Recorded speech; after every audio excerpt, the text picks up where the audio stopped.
Welcome back to the Reputation Revolution show. My name is Trevor Young. Great to have your company here today. Now, generating editorial exposure is a powerful way to boost not only your professional profile, but also enhance your credibility and authority in the industry or the profession in which you operate. But it ain't easy. It does take a lot of work and smarts, and just banging out a written press release is not going to cut it anymore, despite what you might, see in the movies. So to tell us more about dealing with the media, how to get your story ideas accepted by a journalist or an editor, I'm joined by Darren Slade. He's the group business editor for not one, not two, but three UK newspapers, the Bournemouth Daily Echo, the Southern Daily Echo, and the Dorset Echo. Darren focuses on stories about the business community and entrepreneurs in Dorset and Hampshire in the UK. He's been a journalist since 1990, so he knows a fair bit about this caper. Darren, welcome to the show. The question we ask everyone, what were you doing 10 years ago? I was chief reporter for the Bournemouth Echo, and I can remember really vividly because as we record this, it's just in advance of the 10th anniversary of the royal wedding of William and Kate. And I remember my task on the day was to go out at the moment the vows were being exchanged and find people who were ignoring the whole business and ask them why they were ignoring it. But generally the job was mostly about kind of managing what my colleagues were doing and kind of helping run the news desk and so on. And, at a time when it was a traditional newspaper set up with a big team of reporters and a big team of sub-editors and kind of in the news desk you were running between the two, and it was all chaotic and quite high pressure, but really enjoyable. But I kind of missed being out and about in the community, as much as a reporter would like to be. So that's why I'm really happy now to be business editor and meeting people all the time. It's a good insight right there, going out and talking to people who weren't interested in the biggest show on earth at the time. And it just shows getting a different view. And how big's the catchment area? Because it's a daily paper, is it? I mean, we'll get into the digital side of things in a tick. Yeah, because, the print paper is still a big part of what we do. So it's in the Bournemouth area and in the kind of western end of Hampshire, where Southampton, the big port city, is. We have daily papers, and then the rural county of Dorset, we have a daily paper, but that only has a business page once a week. But yeah, it's a big patch and very different from one end to the other. So you've got everything from kind of farming to a kind of vibrant kind of digital and creative scene to the kind of big traditional industries of Southampton and the port there, which is the Europe's biggest cruise turnaround port and one of the biggest import and export locations for the UK. So it's big old patch. So interestingly, so you were working for the newspaper and doing what journalists do, but I guess you look back 10 years ago, 2011-ish, around that time.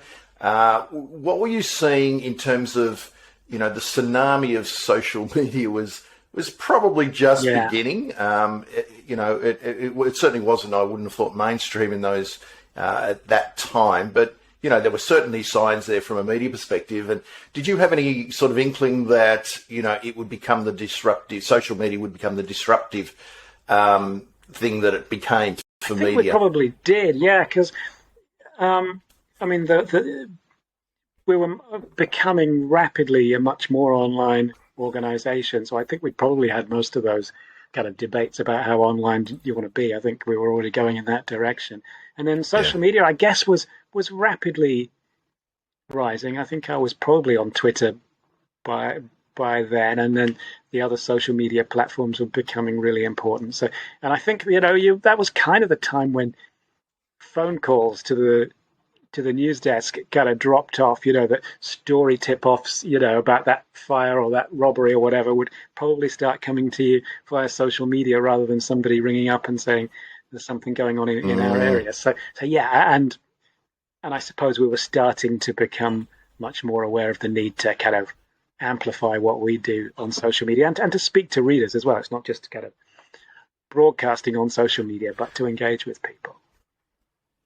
And you talk about Twitter. I always call Twitter the influence channel, and it's where a lot of media, bloggers, podcasters, and the like are on. Talk to me about that. How much effort do you guys use Twitter for to sort of find story ideas and, to trawl around for who's saying what, thought leaders, well, etc.? You're absolutely right about Twitter being the kind of influence channel, I think, because even though most kind of inbound stuff, readers coming to us are much more likely to come via Facebook. That's kind of the primary social media platform in that respect. I think, Twitter is something slightly different. It's, as you say, it's where you can see what people are debating, really, what your politicians or your business leaders or your sports fans or just opinionated members of the public. It's a different thing entirely. So you wouldn't want to be absent from that, even though it doesn't bring you quite as many readers directly as Facebook does. Yeah, and I recommend to a lot of my clients, particularly the ones who are wanting to build that thought leadership positioning and have a say out there and create a bit of impact, because the other influencers are on Twitter. You need to sort of connect with them and be part of their world. And it's also a good way to catch up with journalists who are also active on the medium. So a lot of people say, I just want, to use social media channels that are going to get me leads. But, as we know, building, recognition and reputation for your brand is very important. And Twitter can play a pretty good role there because journalists and media and editors and everyone are on that and looking around for stories. But it's also a good way, and tell me how many. I was just about to mention it's a good way to sometimes reach out to journalists. You might not get them through email, but you might get them through Twitter. But how many emails would you get a day? Oh, well, it's certainly going to be around 100, I think, of which a high proportion are just completely irrelevant, and then, the kind of perfect press release or the perfect story tip-off, they're a relatively small number. They're probably going to be 10 or fewer out of that 100, let's say. So journalists are just inundated with incoming stuff, and social media can be just more incoming stuff, but it's just, it's a way for people to approach you directly and sort of cut through, not get lost among the spammy emails sometimes. So let's look at that. I mean, and it's a story here around the world. Doesn't matter whether it's the UK, Australia, America, Europe. Journalists have inboxes that are inundated. That's a given. You've said maybe 10 out of 100, maybe 10%, probably less even, are pictures that are going to stand out. A lot of those would be pictures, of course, and ideas. So I want to dig into that because if someone wants to, build recognition, build their brand, their personal brand as a thought leader, get out there and have a bit of a say. As I said at the top of the show, getting editorial exposure. I'm a content man first. Build your own media channel first, but to reach out and get editorial exposure equals implied third-party endorsement. Often it's credibility, but it's also extended reach and getting you an audience which you wouldn't necessarily reach. So now we're going to talk about the best ways to do that. Now, you've been writing some terrific articles. We're connected on LinkedIn, but they keep popping up, and I keep reading them, and they're terrific articles educating people on how to deal better with the media. Very educational. Let's go through some of those. I've just got a whole stack of headlines from your LinkedIn articles, so it's very lazy on my behalf, but they're all in sort of pretty good order. So I thought let's crack into a few of these, and this will be a really great episode for anyone who wants to just get a better handle on how to deal with journalists. You come from newspapers, but the same sort of thing applies for radio and TV as well. A good story is a good story is a good story, and it will carry. Now, let's have a couple of looks at one of some of these. what you should know about pitching a story to a journalist on the phone. So this is something that even people in the PR industry don't really know. What's better to reach people, journalists, by the phone or by email or by Twitter, we've just said. What's your take on the best way to approach a journalist? And no doubt there are, different individuals have different preferences. I think the key message from that really is don't do it the way it's sometimes done, which is kind of by rote. I'm sure it's probably the same all over the world, where the journalist gets a phone call and you kind of get the impression this task is being given to somebody junior, maybe to toughen them up and get them the experience of cold calling journalists. And you can tell that they're working down a list and they're ringing you up to say, I've got this story about such and such. Can I send it to you? And then just kind of confirms the email address, which they've already got, and then they send it. And then a given amount of time afterwards, they'll ring and ask whether you're using it. And I personally think if you're going to pitch, don't do it like that. If it's all there in the email and it's that good, then you may not even need to call anyway. I think the thing about calling on the phone is you want to be having a real conversation. It's better if you're actually striking up a relationship, because you're going to be bringing a flow of news at least now and again to the journalist, and also it helps if you give some impression that who you're speaking to, what they tend to write about, what they've done previously. So rather than you're just kind of clearly reading the script to the 20th person that day. And so that's kind of the example I gave of maybe how not to do it. A lot of the time, if you're sending out a press release, as those people are, and you've done it right and you pitch it well in the email, then much as I like talking to new people, you've probably kind of done the job in the email, and then a conversation might happen later on. But I think with all these things, you want to catch the journalist's eye by having something relevant to them. If the journalist, is a regional journalist, as in my case, or if they have a specialism, whether it's business, technology, whatever it might be, just show that you understand what that specialism is. Make it immediately clear why it's relevant to them, so that it kind of rises out from the pack and the kind of the volume of incoming spammy material, and just gets them noticed and makes it clear from the outset what the distinctive thing is and the relevant thing is about what you're sending. So let's look at email. Even if you hit someone up on Twitter, you've still got to be short and sharp. But let's look at email, because that's probably the most used tool to reach out to journalists. So if they can, a lot of journalists, their email is very public, so they get hold of that.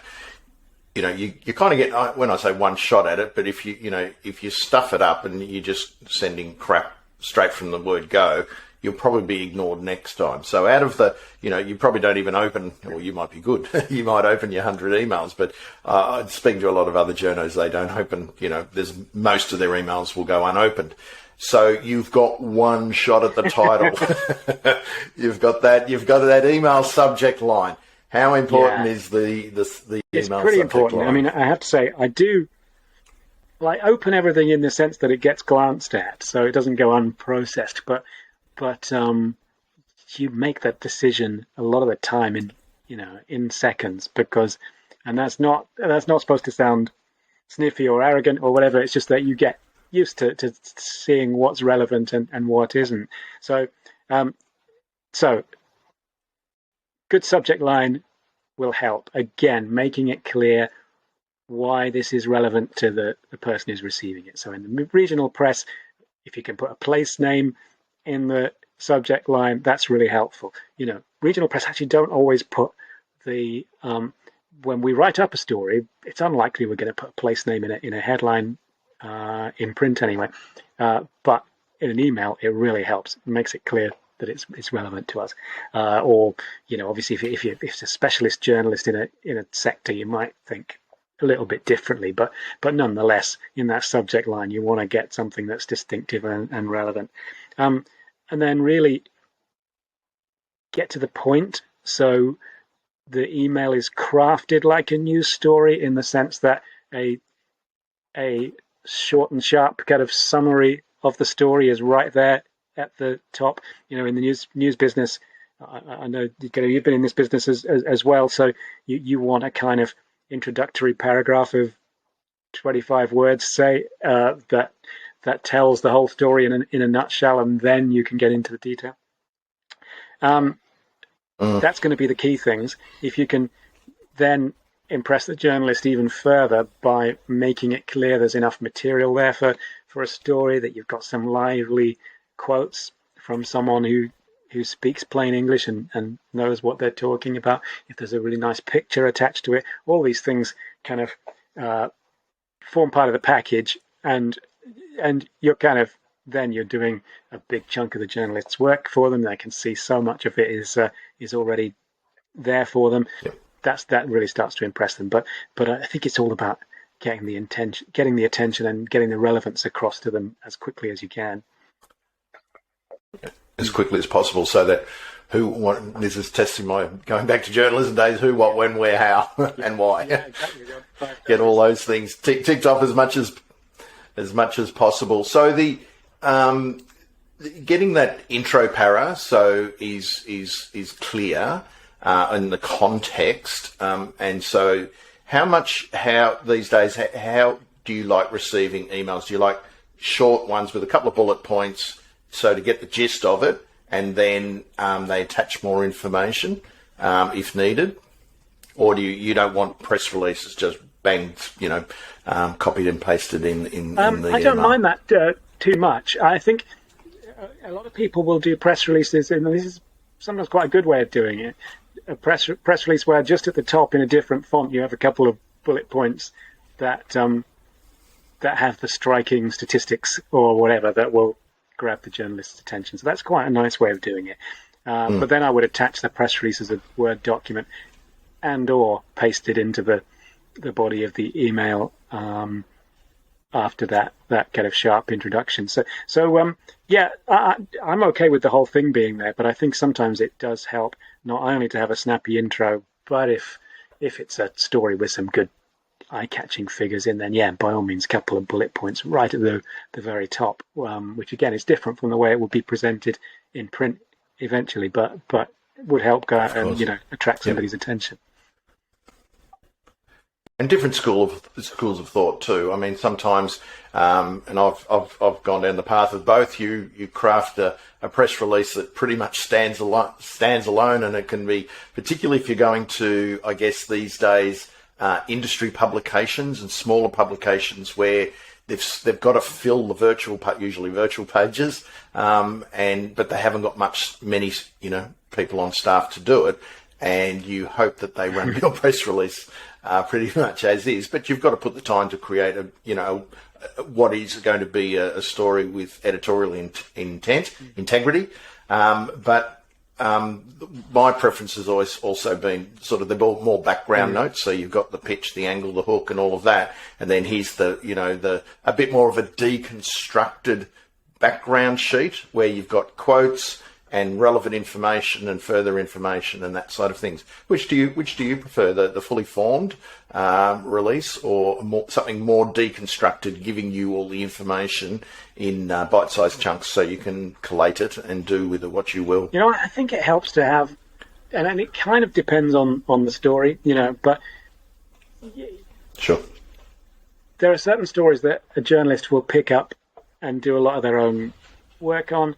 And there are other stories where it helps to have something coming in kind of fully formed, and then they can, not that they're going to run it word for word, although there are people who will do that. So it's worth kind of doing that, because, as you said, there are other publications who will just kind of soak up lots of copy. But for what we do in kind of daily papers, it is really worth working up a fully formed press release and then adding some background and for context for further information and all that kind of thing, because we're going to have a balance in any given day. We're going to have a mix of the things that we're going out and getting and the things that will come to us. And if the things that come to us are kind of, come in with everything ready, so that we can kind of do what we want with them, that helps. So yeah, don't be afraid to kind of work it up into a full story. And that will also probably be useful for the sender in their own, through their own channels as well, because lots of people like to use the same material on their website or in the news section of what they do, or in the blog. So it's worth doing the job on it anyway. Okay, here we go. Here's some things. You can, these are your articles, by the way, in case you don't recall. You can quote me on this: how to share vivid opinions with a journalist. Yeah. That was, and that was kind of based on the fact that if you ask any of us, and I'm sure I'm as guilty of this as anybody else if I step outside my journalist role and do something different, is that you ask us to speak in public or to set down our words in a quote, and we're gonna very often we say, "I'm delighted to announce that I've been on the Trevor Young podcast," or whatever, and the "I'm delighted" phrase just comes up again and again and again, and I try and take it out of the newspapers as much as possible, because it's just a kind of cliche that we all fall into. And then, so if you can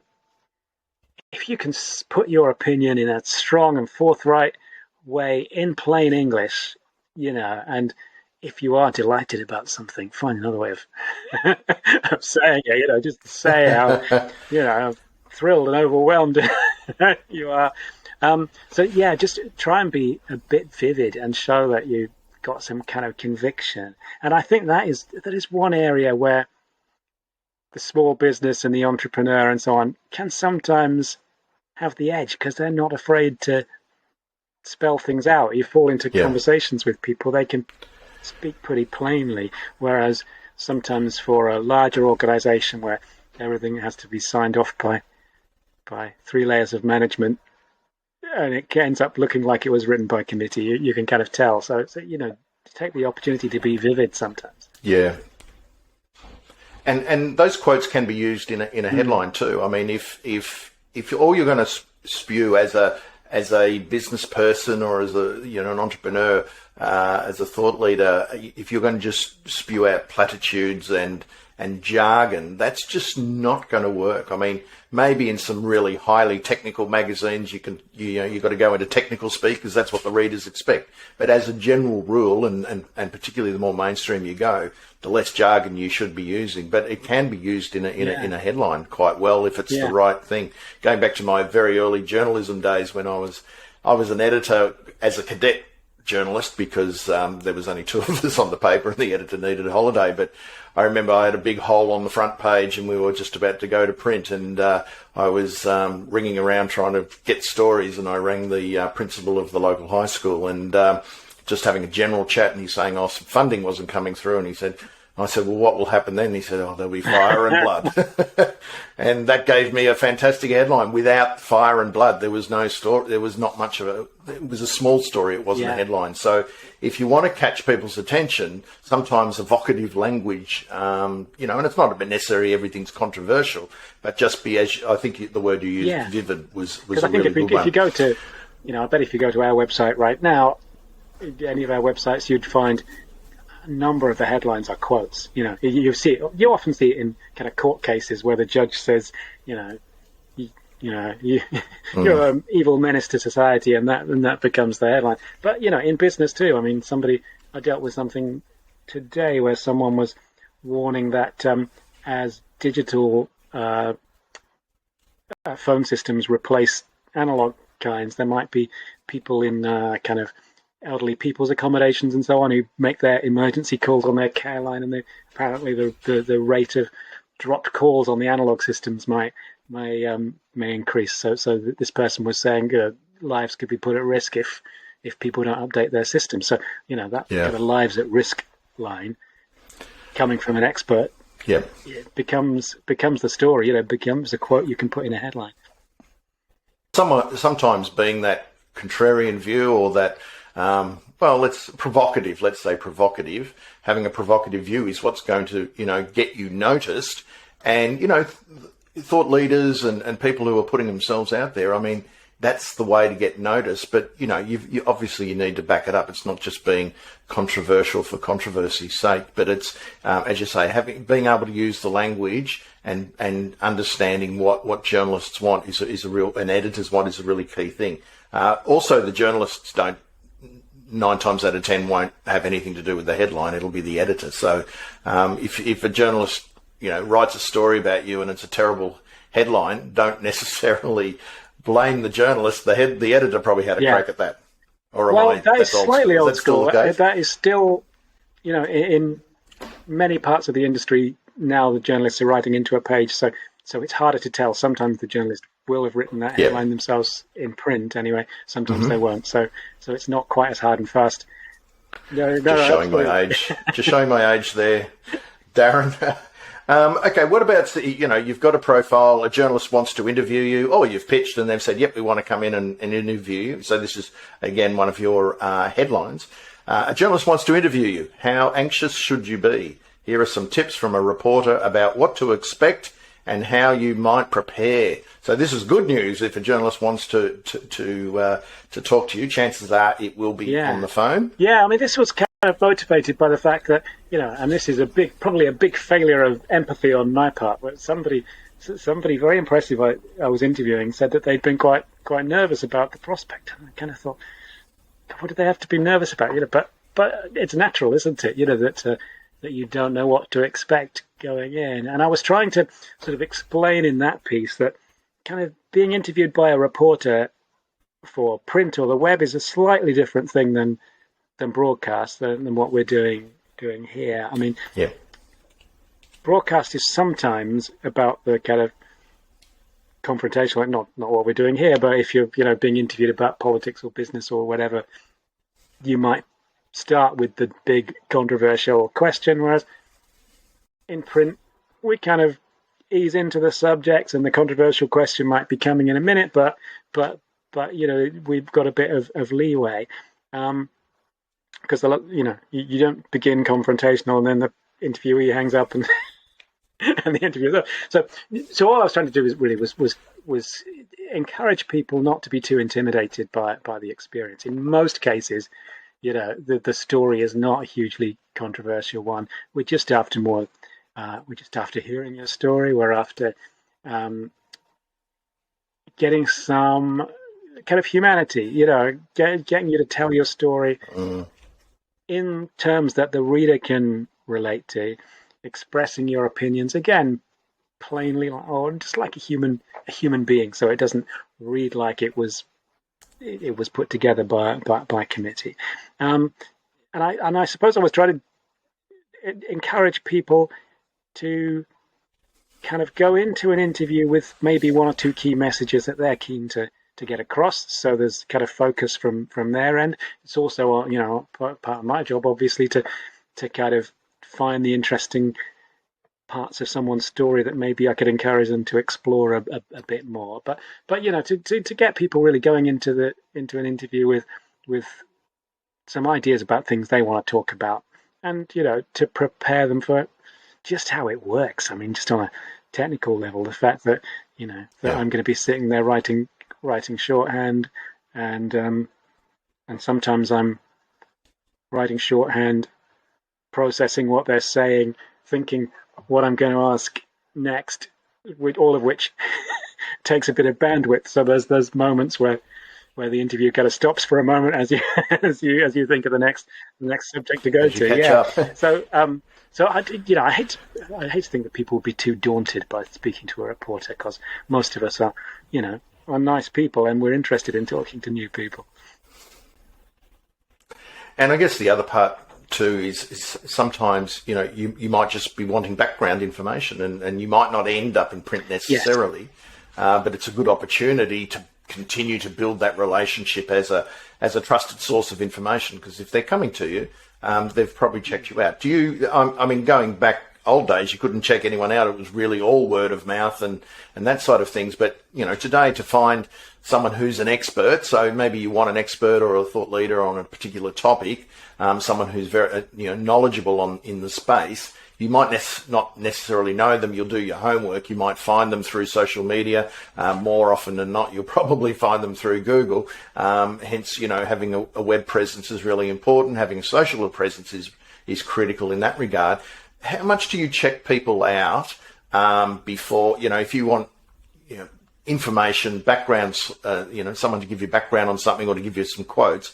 How much do you check them out? If someone says, you should speak to this person, and then do you check them out even further before actually ringing them? Yeah, to some extent, yes. And I'm also conscious that the thing about kind of being in a journalist's contact book, as it were, as it used to be, is sometimes it's hard to get discovered by a journalist and get your number in their book. But once you are, you're quite likely to get contacted reasonably often, and I didn't want it to. I thought you do have to sometimes make an effort, or we do as journalists, to get a wider range of contacts, so you're not just going back to the same people all the time. But funnily enough, I will usually look at people, what they've got on LinkedIn or whatever web presence they've got.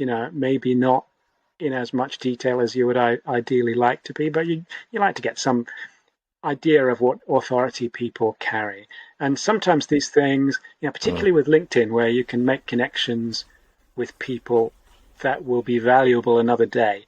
Funnily enough, just today I was doing something about kind of burnout and stress and so on, and remembered being contacted by a couple of people in that area that we didn't write about at the time, but I kind of earmarked them as valuable people to go back to another day. And then, probably from out of the blue, as far as they're concerned, I'd get back in touch and say, can you offer an insight on this? So yeah, just the obviously the online world, the social media world, have just made it that much more. It made it that much easier to build a kind of valuable network of people you can go back to. Yeah. And that's a really good lesson right there, Darren, that, someone probably pitched you something and never went anywhere, but you've remembered, because the whole idea is, building up those contacts, trying to remember people. And even if you do pitch something, it might not hit the mark at the time. So, sometimes journos, there could be any reason why they're not going to run with your story. Now, it might be because there's no actual, news. It might be more of a profile piece, which means, journos still do profile pieces, but they can hang around for a while before they're ready. Whereas, if it's an actual, coming in on a trend, or there's a news angle, something news of the day, and you can leverage off the back of that, then that's the different thing, isn't it? In terms of still on with journalists, coming to you, that side of things. One thing I've always advised clients in this regard, because they are, sometimes, and if they've never done it a lot, they can get a little antsy, as you were alluding to earlier. I've always said, if they ring you, they'll want to talk to you. They've probably got a story they're working on, so you've got to take the call. But if you're not ready, and lots of times you might not be just ready straight away. This is not necessarily in relation to a release or anything you've put out, but if you're a professional expert, they're coming to you for some background or some quotes. I've always recommended, just listen, I'm just on another call at the moment. I'll call you back in 5 minutes. Take 5 minutes. That's okay for the journo. Take 5 minutes, grab your breath, find out what you want to talk about, and then ring back and be a little bit more relaxed about it. That's when the call comes out of the blue. Yeah, that's very true. Yeah, I think that's not a bad way of doing it. And although many things are urgent in journalism, they're not usually so urgent that you can't take 5 or 10 minutes to get your thoughts together and call back. Just 5 or 10. Don't take a long time, and do get back. Otherwise, if you don't get back, you're off the list. Alrighty, here's some other ones you've got. One I thought was a really interesting story. You mentioned how to tell. Again, this is your headline. How to tell whether your news is strong. Try taking names out. What was it just behind that one? I think it was just that.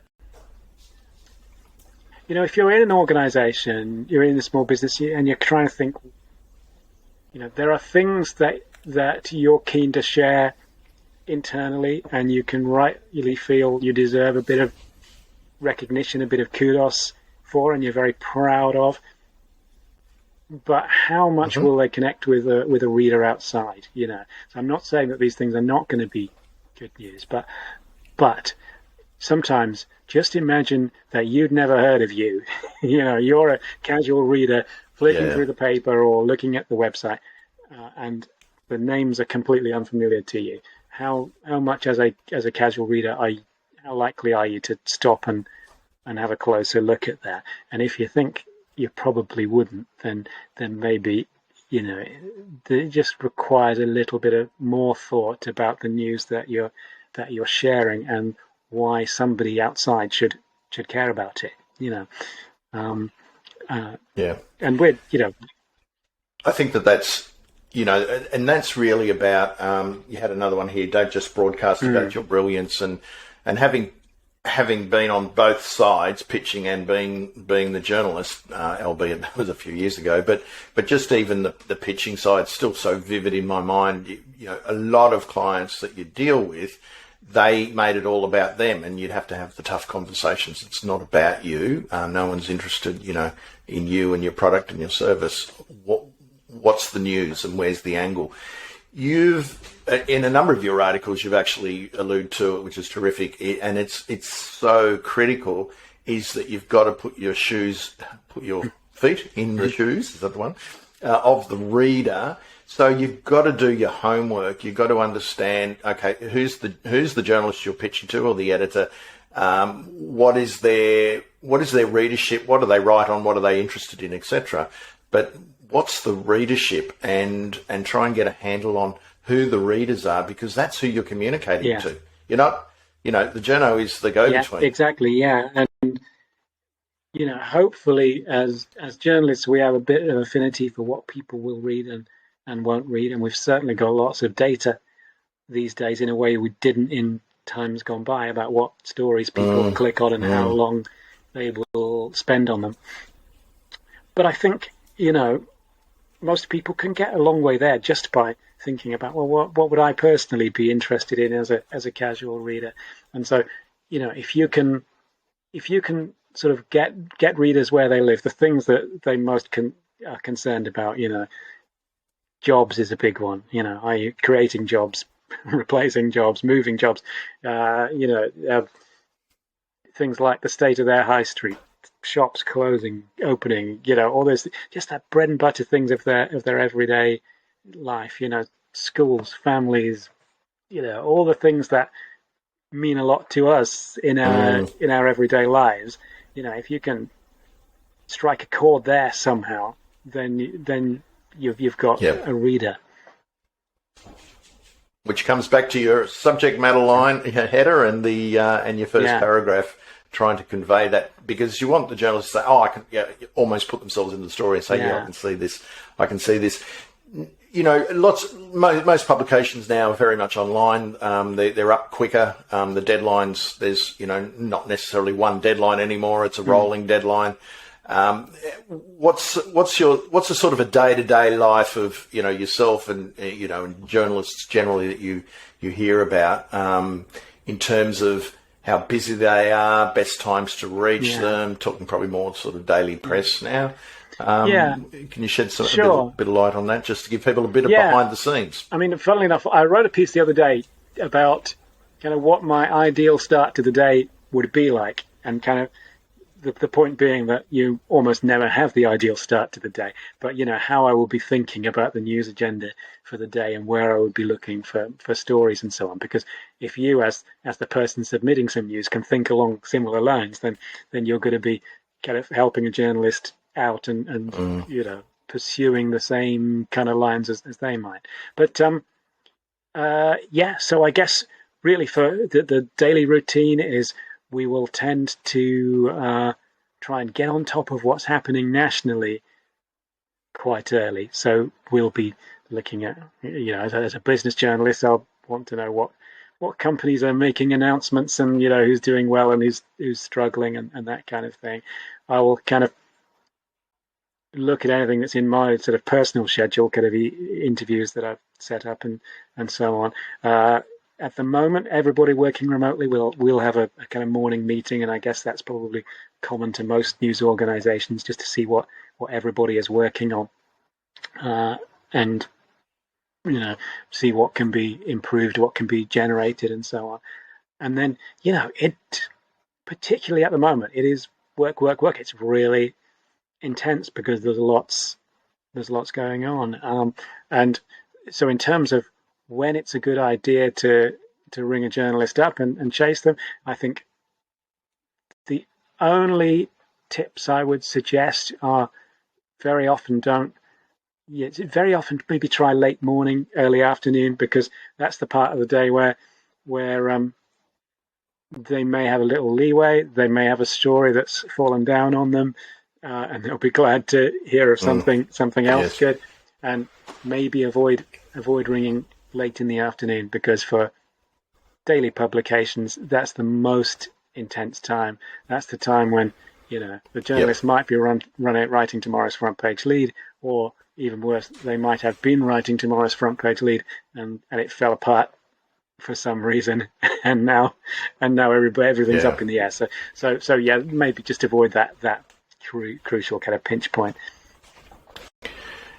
And I think a theme of what I'm hearing, and which locks back to my expertise, and while the technology's changed, and I guess the thing is there's less journalists probably doing more work today than ever before. As I said, their deadlines are often rolling if they're on online publications or something like that, or if they're in an industry publication where a lot of people experts might be pitching stories, etc. They'll always be writing, always looking for stories. There's been a stat over the years that something like 70% or 80% of stories have come from people pitching, or a PR firm or something like that, the genesis of the story.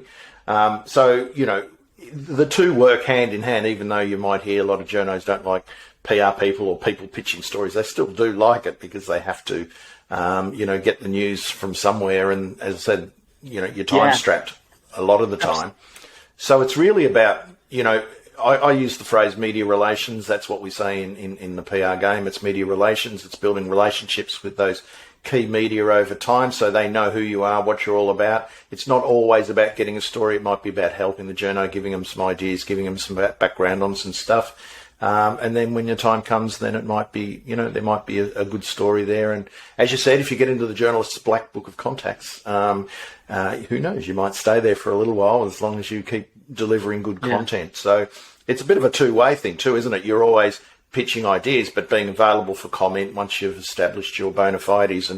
And we also, every publication, we see people being quoted, experts all the time on things, and they get rolled out, and because they give good quote, they use vivid language, they're on top of their game, and they can be trusted, a trusted source of information, and then they get cut, and then they get covered. What's next for the media industry, do you think, Darren? Well, gosh, that's such a big question. I think, isn't it? Maybe that's another podcast. I think, obviously, online is kind of where most of our readership is now. The printed product is still really important, but we've had all the challenges of the COVID lockdowns and people not being out in the high street in the same numbers to pick up the printed product. So I think, when we look at the numbers of people that read the publications online, you are looking at huge numbers. So you're kind of speaking to the same audiences or bigger than in the kind of heyday of the evening newspaper, where everybody coming out of the factory or the office picked up a paper with their packet of cigarettes at the end of the shift. So we're conscious that we're speaking to a bigger public than maybe they've ever before, and we have so much data now that we can see what people are reading, and sometimes, most of the time, that kind of confirms that traditional news values were kind of more or less right. Sometimes it surprises you and Yes. maybe overturns your expectations, and you think, oh, we maybe should do more on that subject, more along those lines. But that kind of immediacy of being able to see what is striking a chord with readers and respond to that, I guess we're going to get better and better at that, hopefully, and and multimedia as well. We already have video and audio. We're doing more in the Bournemouth Echo. We're doing more audio content at the moment because that's something people, I think, value, because they can kind of move around the house or the world with it. Yeah, indeed. So I think we'll probably see more of that kind of thing, blending different forms of storytelling. Yeah. That's definitely it. It's multi-channel storytelling. And one final sort of passing comment, I suppose, is that if you do get covered, by any means, and you're in a story on a doesn't matter how big the publication is, if you're sharing that, of course you want to share it with, if it's good news, share it with your connections and share it wide, and link to it on social media. That's good for you as your personal brand, but it's also good for the media. They're in a war for eyeballs, and any extra kick along is always appreciated. Yeah, so, and that benefits both sides. And, tip the journalist and that side absolutely. of things. And because getting your story noticed and into print is not kind of the end of the exercise. You want to kind of share that as widely as you can and capitalize it as the person, as the who's in the story, just as we want to reach more and more eyeballs. So yeah, make the most of it. Terrific. Darren, that's fantastic. If people want to check out the Bournemouth Echo, can visit. It's just bournemouthecho.co.uk, and for the Southern Daily Echo in Southampton, it's dailyecho.co.uk. Dorset Echo in the west of Dorset, dorsetecho.co.uk, and they can find me on Twitter. It's Echo Daz, ECHODAZ, and connect with me on LinkedIn, where I'm active most days. Connect on LinkedIn and check out massive resource of articles. In talking to Darren just before we kicked off the interview, I suggested he should turn it into a book, because there's enough.